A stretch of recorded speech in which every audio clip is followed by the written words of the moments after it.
Everyone, I'm Emily and welcome to Emwigsters Bookshelf. This is Ink and Inspiration, a series where I chat to authors about their books, their creative journeys, and stories that behind the stories. If you love books and the people who write them, you're in the right place.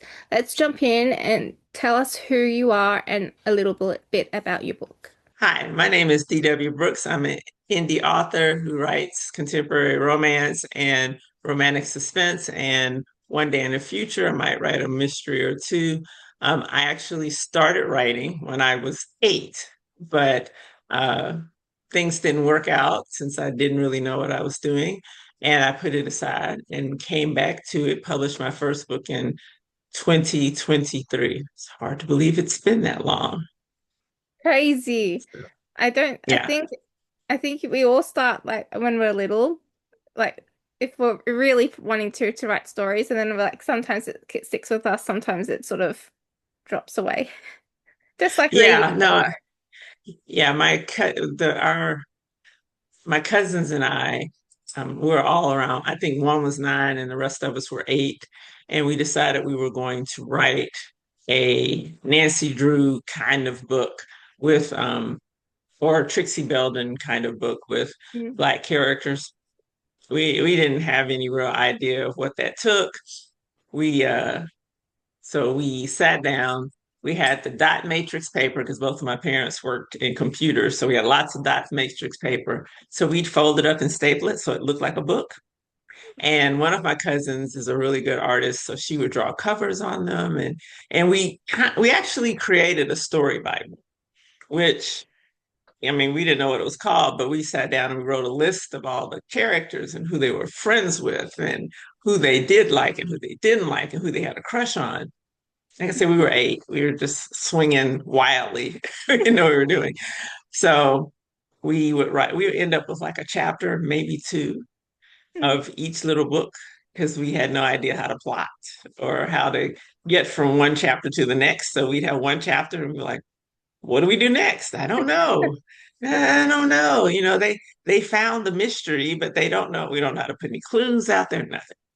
So eventually we just kind of, 8-year-olds wander away. It took a little while.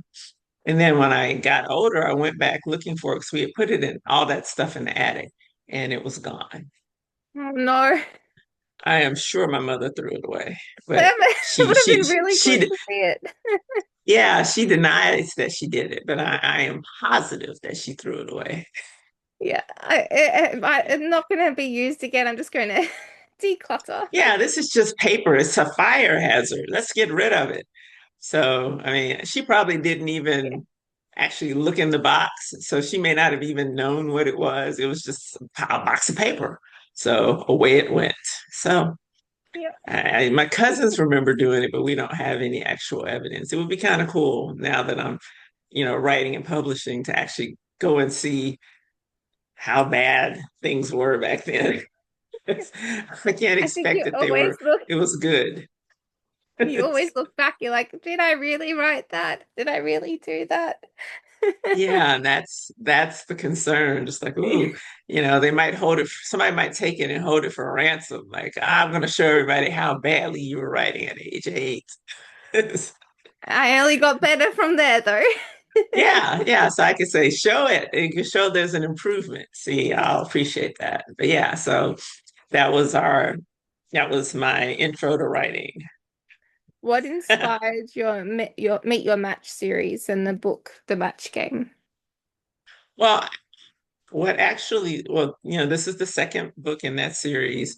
And what started it was that I decided that I wanted to write a romance book in first person.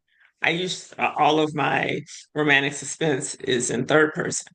And I said, should be able to do this and write a romantic book in first person with dual point of views. I can do that.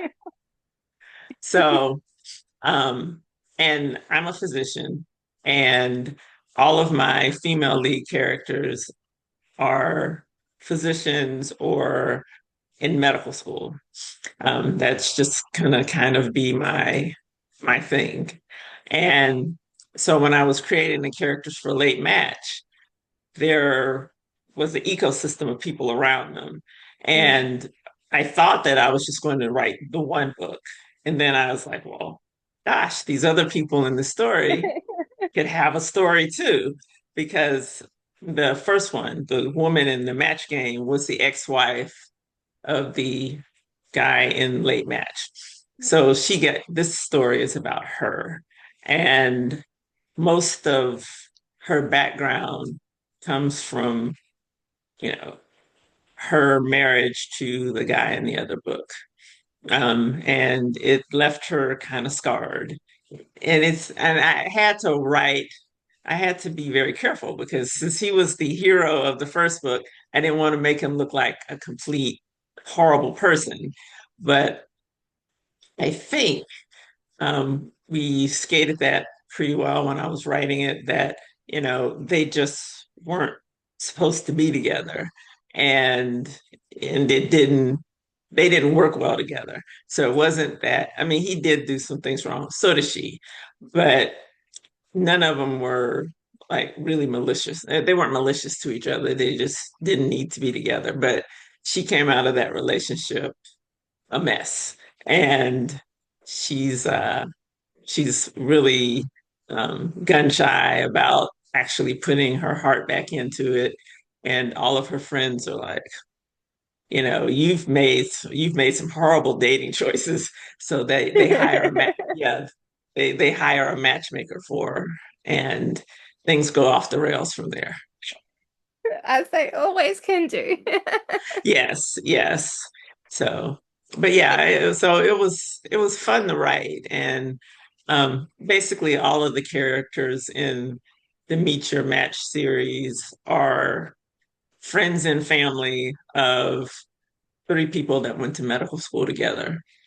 So, um, so the first two got back together and got married. There's going to be one book. The match game is the ex-wife. Book number three is going to be the ex-husband of the woman from the first book. The third person who went to medical school with them is going to be the first person in the fourth book. And my editor wants me to write a book about the matchmaker, but which may happen, but she doesn't actually fit. She's not a doctor, nor is she in her 40s. Yep. So I might write a novella about her. She probably needs some kind of closure too. She needs her own But happy yeah, ending. yeah, she needs her own happy ending. So, and we'll see if any other characters pop up as I'm writing, like, oh, well, maybe they should have a story. But right now, it's probably going to be five, and maybe a novella, because there's some grandmothers in there who might need to have a little story too, because they're messy. Do you find one point of view easier to write over the other? Do you find writing the female easier than the male, or it's sort of the same? I I do find female writing a female easier, but um, I don't think writing a guy is that bad. Um, yeah, I mean, my editor kind of reins me in if I you know, because sometimes I'll make him sound like a dude, like with, no feelings, or and she's like, this is a romance book. You need to, it's like, ooh, he has to have feelings? Why? Why does he have to have feelings? So, have to make it where he sounds like he's in a romance book as opposed to just watching a football game. So, but yeah, so At the woman is least, easier, but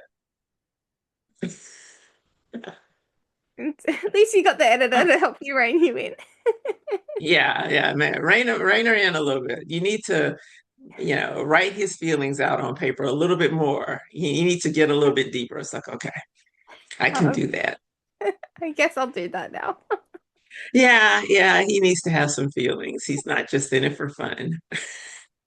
How So, did you touched on it a little bit? How did you go about choosing which character to send to the story around? Did you know the the original two from the get-go, yeah, and then the others just came around? yeah, because The story for Late Match was actually semi back. I don't know. Yeah, I don't know exactly how they do medical school in Australia, but um, I mean, I know there's some kind of process, Mm. but I don't know exactly how it works in Australia. But in the United States, um, when you finish with your last year of medical school, you do interviews and you decide what specialty you want to go into. And if you have a significant other or are married in medical school, they do what's called a couple match. And they have you try to make sure you interview at in the same city, at least, even if you can't quite do the same hospitals, but try to interview in the same city. So, and they try to put you both in the same city so y'all can follow each other. But it doesn't always work. Majority of the time, they actually get it done, but it doesn't always work.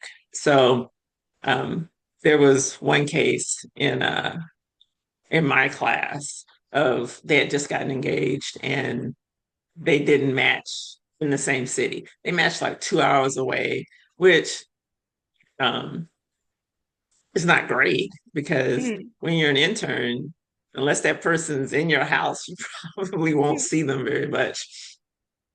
So that always seemed really interesting to me. Like, what would happen if you actually did not match? You know, one person's y'all are like 1,500 miles away, and you have a year that you're going to try to make it work when you're not around and you're both busy. So you're probably not going to talk to each other much.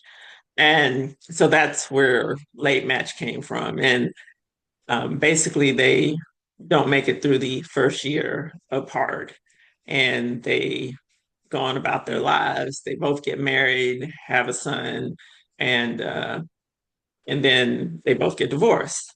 And then they run into each other by mistake on accident at a swim academy. It's not as random as it sounds. There's actually some background as to why they both were there. Um, but yeah, so they run into each other. Their sons are both in the swim academy, and they run into each other. And since it's like the swim academy is like boarding school for swimmers. The exes, their ex spouses came too because they're like, hey, you're talking about leaving my kid here for a year, so I want to see where they're going. So it wasn't really random that hey, why is your ex-husband following you? It's because my son is going to be staying here for a year. I need to see where he's going. Yeah. So it all was it was all kind of logical. It was all It logical. worked out. Yeah, it worked out.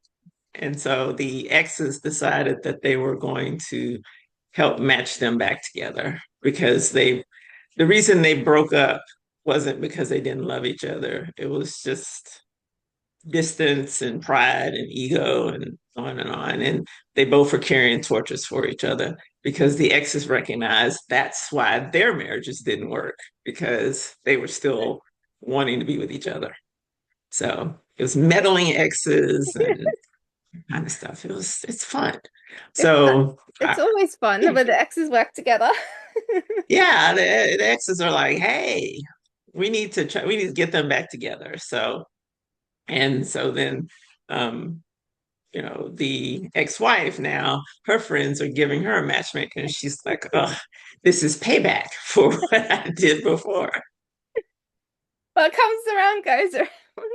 Right. She's like, I'm paying for matching. I mean, everybody's happy that I matched them back together, but I'm paying for it now. See, it's my fault. I'm paying for it. So yeah, it's the match game is currently in um copy edits, line and copy edits. So um the arcs will go out next month and it's going to launch on March 12th, which is actually would have been my parents' 60th wedding anniversary. Wow. That's why I picked the day. I said, 60. Wow. Okay, that'll be a good day. That'd be a good day to do it. Yeah, be a good day to do it. So What's your process for writing your book? Are you a plotter or are you more of a pantser or a bit of both? uh, I am so a pantser.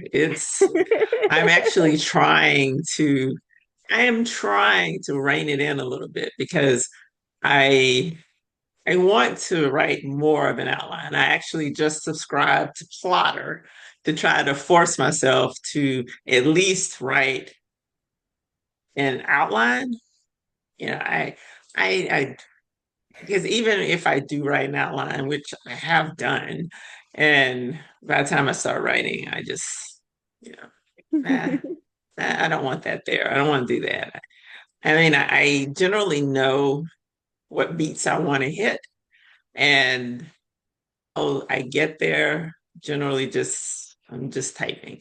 And then I go back and look at it and I have my editor does developmental editing, so we can go back and see if it makes sense or what have you. But um I would love to be more of a plotter, but it's I mean, I have so many things I want to write. I might have to start doing that in order to preserve time.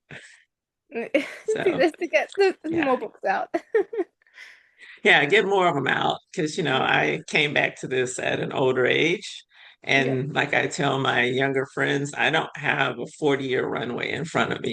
You're 30. You could be writing into your 70 or what have you. I mean, if I write till I'm 70, that's not that long. It's not 40 years at all. Yeah. So, What's your but yeah. approach to world and character building? Well, I mean, since I don't do much fantasy or Mm. I don't have to build I mean, most of my world building is backstory. Yeah. Because I put I my story one the romantic suspense story happens in Atlanta. I used to live there. So I don't have to build Atlanta. It Yeah. but the backstories, I mean I have to create the characters' backstories. And late match was in Miami. My son went to college there, so I have some info there. And then um, the match game is in San Francisco. My brother-in-law used to live there. My mother-in-law and brother-in-law used to live there. I haven't been in a while, but remember a lot of the. And now that we have Google, you can Yeah. always look up extra stuff.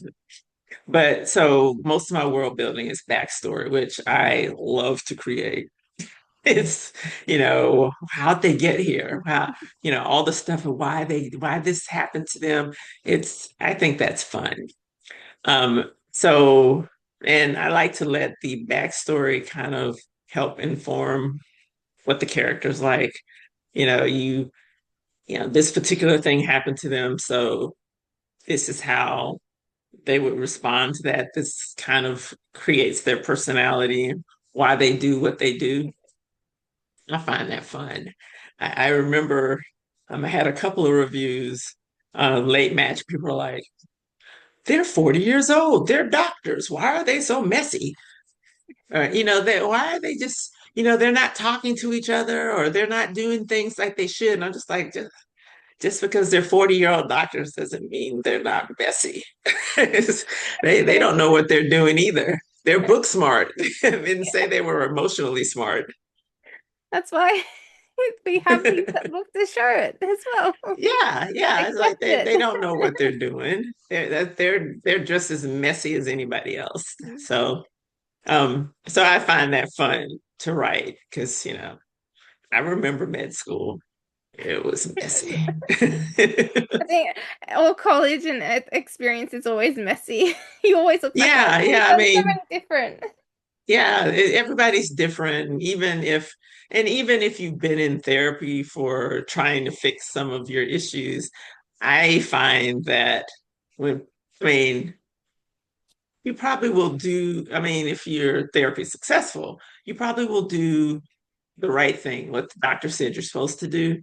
But when push comes to shove, like if you're stressed or you run into the one love of your life that you haven't seen in forever, you're gonna regress back to old bad habits Yeah. because you don't have time to sit there and think about like, okay, I'm supposed to be mature about this and I'm supposed to talk and use my words.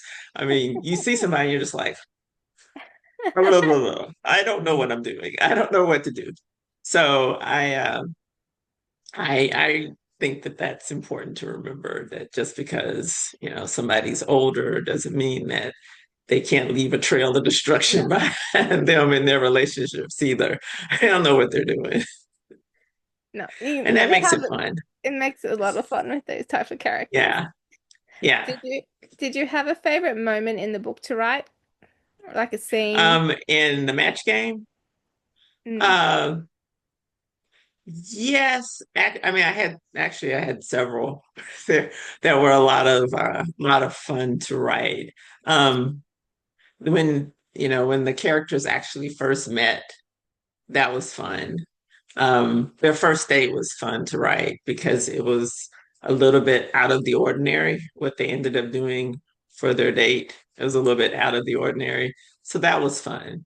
And some of the scenes with the female main character and her squad of friends, the ones who got her the matchmaker, those were fun because they were trying to get information and they're all, I mean, one of them, her best friend, is very, very vocal and will, tell her about herself and if she's doing something wrong, we'll tell her, and it was fun to kind of write her being uh as my friend put it, a menace. She's just a menace and so she was fun to write as well. But her character's married already, so she won't get a book.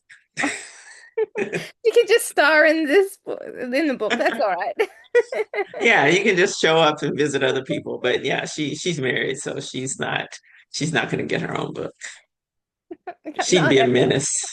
Yeah, everyone doesn't get Not one, everyone. but yeah, like I said, it's fun, and I have I have a couple more books I want to write for the romantic suspense series as well, and a couple of other ideas for books because I have a kidney transplant and I actually was considering, I don't know, because people have asked me to write about my experience being on dialysis and et cetera and so on. I really don't think I want to write about myself being on dialysis. That was a tough time. I don't really want to write that. Don't want to do But I was thinking about maybe writing a romance with someone who's on the transplant wait list on dialysis, et cetera, and so on. But I haven't quite pulled myself together to do that. But I'm thinking about it. So it's always a bit harder when it's like more to do with very close to you as well to yeah, yeah, yeah. it's a little close to home. Yeah. I was already married, but yeah, it's a little close to home. So I'm not quite sure. I think it would be interesting, but Not there I, right now. yeah, I'm not there yet. Has writing and publishing a book changed the way you see yourself? Um, Not really. Uh, I always would have story ideas bouncing around in my head, even when I was practicing medicine or what have you. So, um, I think it has made me more determined to actually get all this done. Um, because my husband has written two books himself, and we've got all these books flying around in the house.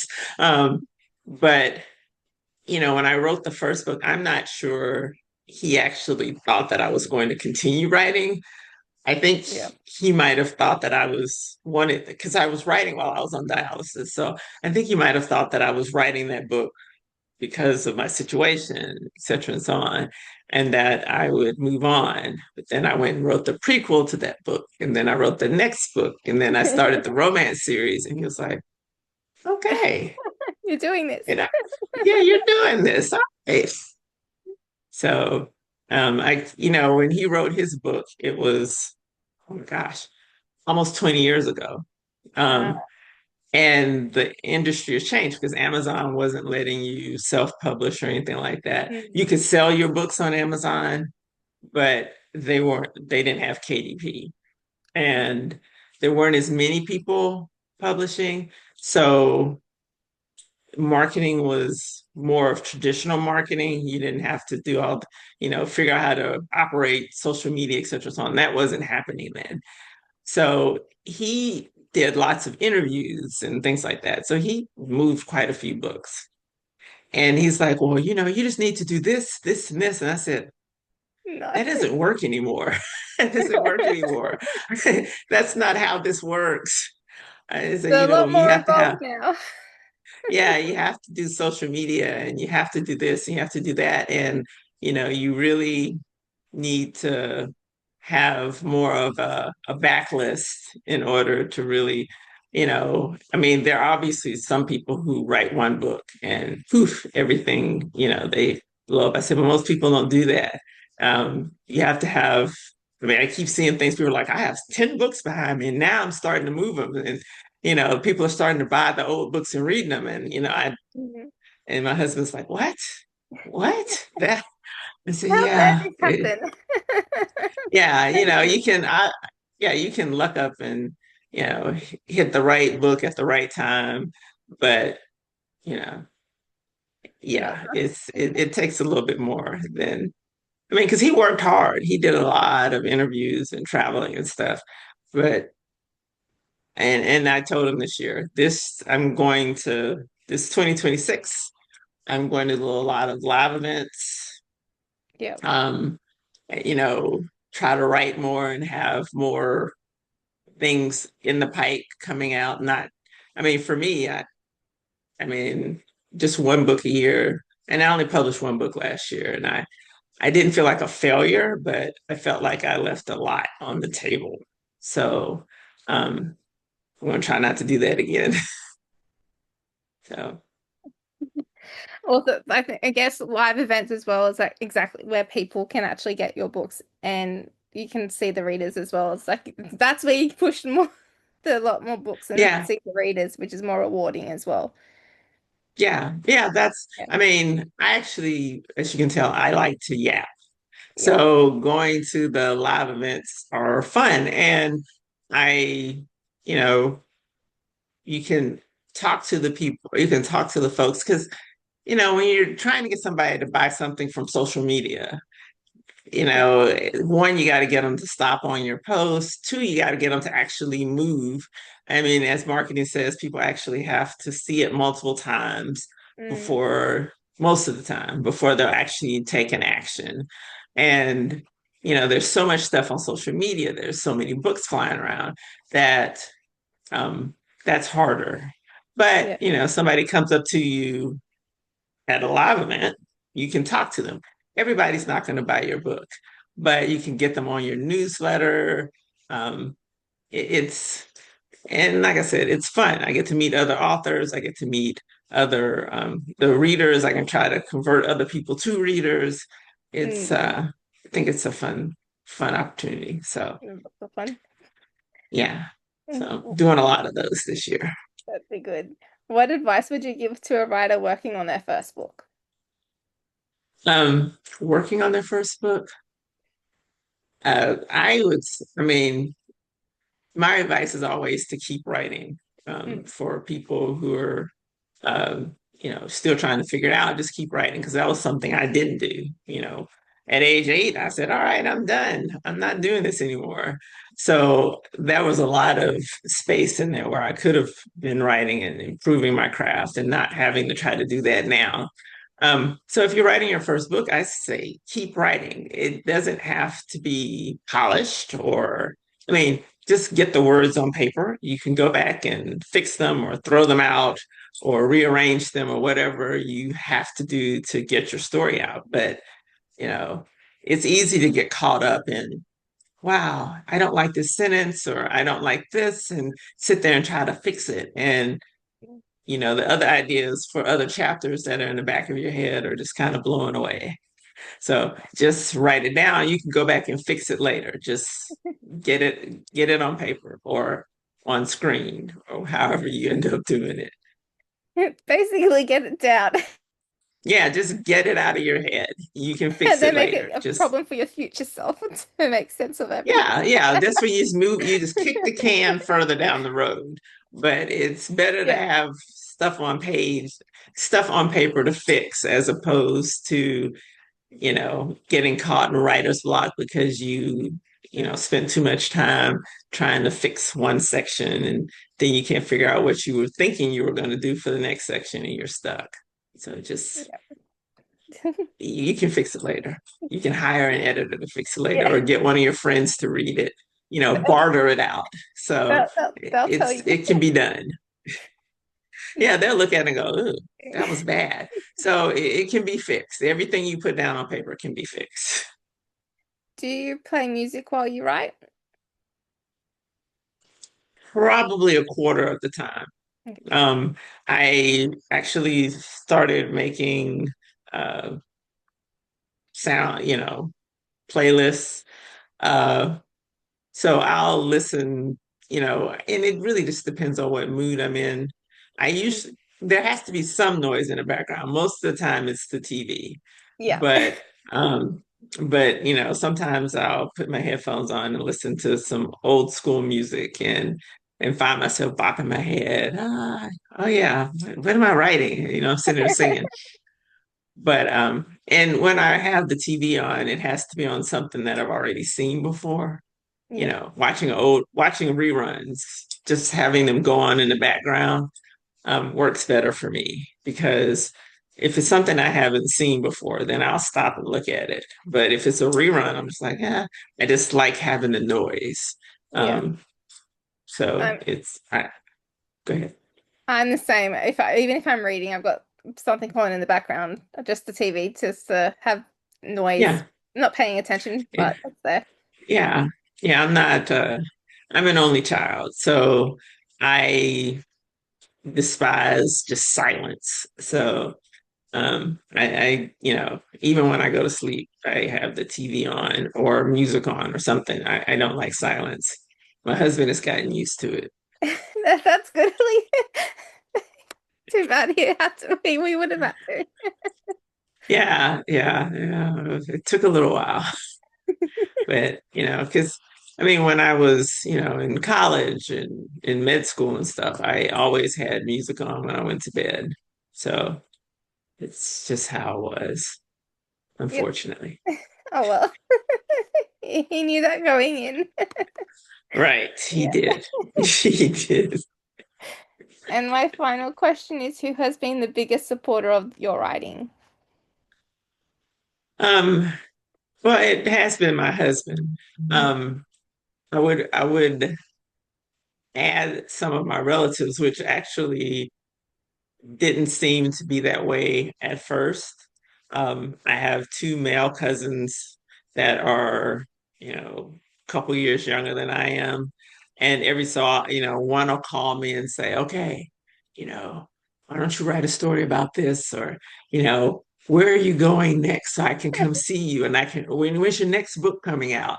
And then another cousin saying, why don't you write for Substack? And it's like, how do you know about Substack? What is this?